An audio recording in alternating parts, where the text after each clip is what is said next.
Hi, everyone. I'm Kelly O'Horo, and this is Adaptable Behavior Explained. Hi, everyone. Welcome back to Adaptable. This is the show where we talk about real life skills that help relationships not just survive, but actually grow stronger over time. And I'm so glad that you're here. If you're engaged and you're thinking about getting engaged, or even just seriously considering marriage, then this episode is for you. I don't know about you, but I don't know lots of married couples that seem like they're doing it well. So hopefully you get to kick this off in a better way. So here's something most couples don't hear enough before their wedding day. Love doesn't fail marriages. Unspoken expectations are why marriages fail. Most couples walk down the aisle deeply in love and wildly unclear about the things that will actually shape their day-to-day life together. So today we're going to slow that down so that you can proactively address these things that really are important in all marriages. In this episode, we're going to talk about the most important areas couples need clarity on before marriage, how John Gottman's research shows up in our lives and shows us what actually predicts long-term relationship success, and why constructive tension before marriage is not a red flag, but it's a gift, because we're going to have tension and we're going to have conflict in our marriages. We're going to talk about real examples of what young couples commonly struggle with, and then practical ways to start having these conversations now, before the stress, resentment, or distance creep into your relationship. This isn't about perfection. It's about building a solid foundation before the weight of life and life's pressures and circumstances ultimately make everything much heavier, which happens because, let's face it, life will life at us.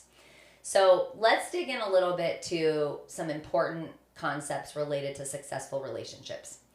Friendship before forever is really important. The foundation of what we build our marriage relationship on really matters.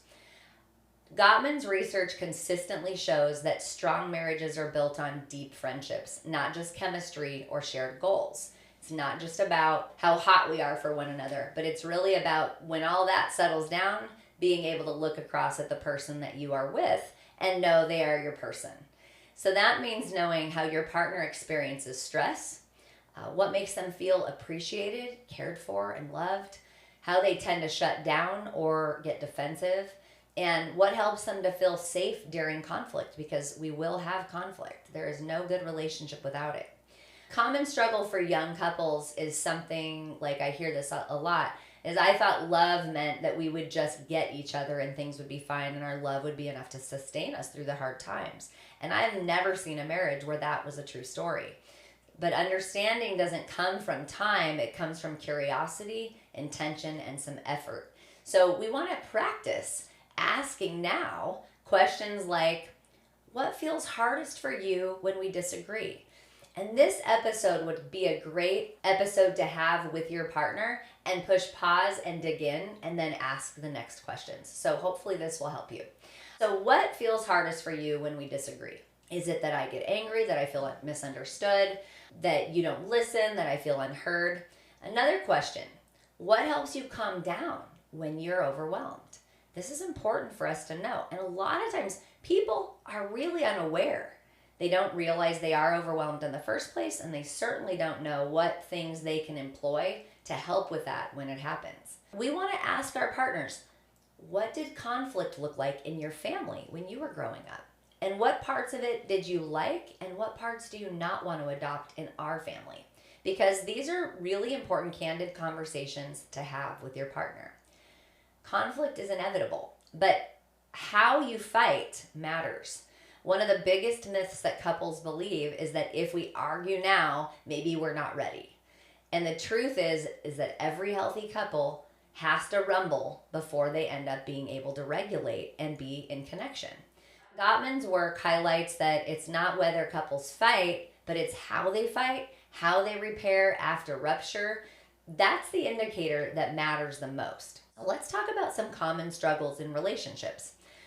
One partner during conflict wants to talk now, and the other needs space. Then there's an escalation that happens, and it turns into criticism or defensiveness or judgment. And then when one shuts down, the other pushes harder. And I want you to think about it. What role do you play in your relationship? What do you do when conflict arises?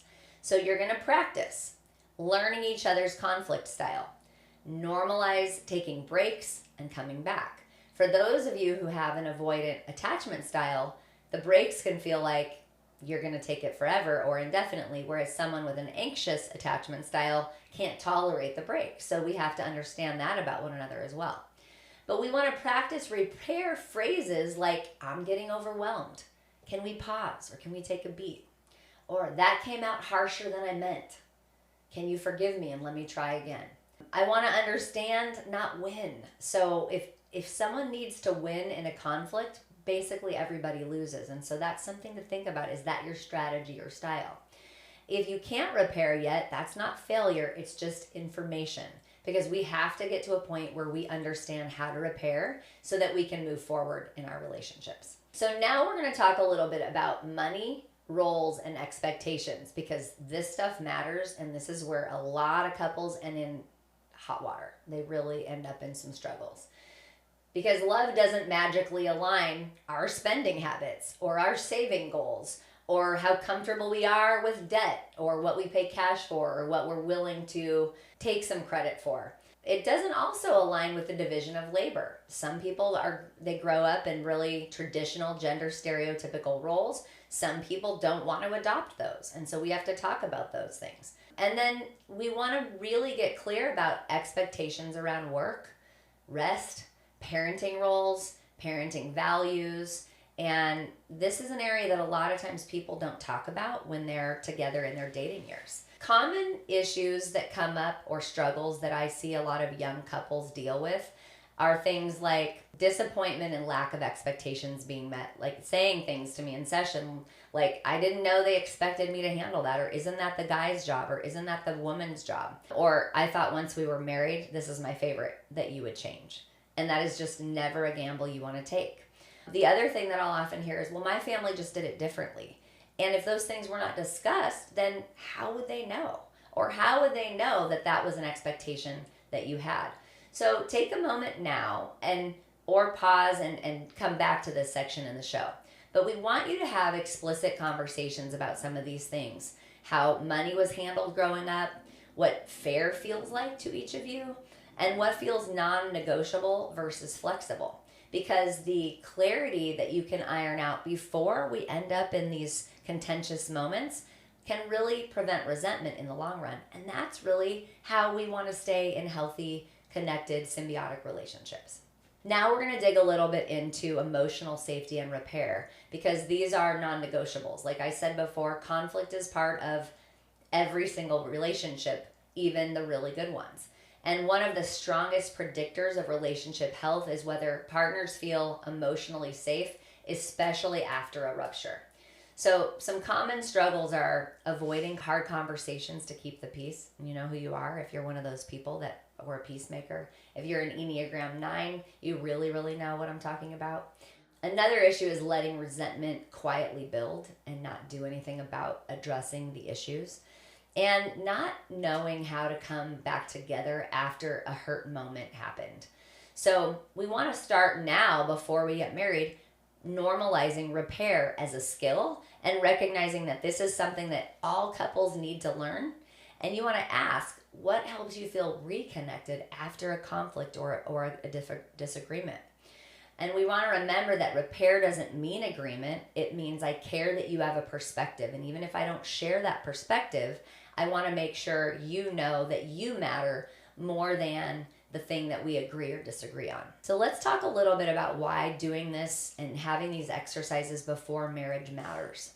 Because marriage does not create new problems. It just amplifies existing patterns in the relationship as they already are.